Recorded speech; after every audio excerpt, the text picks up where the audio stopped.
तर राम राम मित्रांनो, आपण आलतो वलटणला ते धनलक्ष्मी ज्वेलर्सला.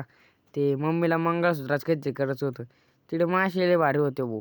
असं वाटलं त्यांना घरीच घेऊन जावं, पण ते म्हणे नको रे. मग आलो ऊसाचा रस प्यायला. ऊसाचा रस चांगला होता, मस्त गोड. मग नंतर वावरात आलो, ते आपल्याला हरभरा जमा करायचं होतं. मग तेवढं हरभरा जमा करून घेतलं.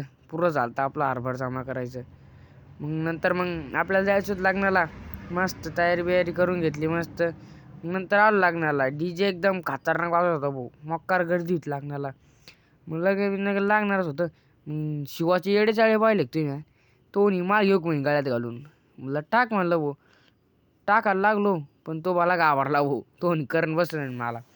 नंतर नवरदेव नवरी आली. नंतर आम्ही मंडपात येऊन बसलो. एक ड्रोनला माझं माझ्या व्हिडिओ टिंगायला लागलं.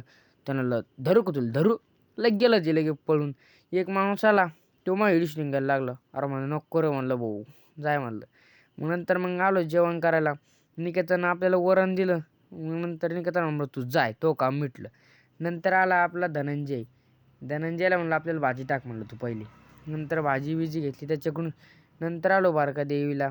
तिकडं मग बदाम शेक लय भारी भेटतो म्हणे. नंतर बदाम शेक घेतला.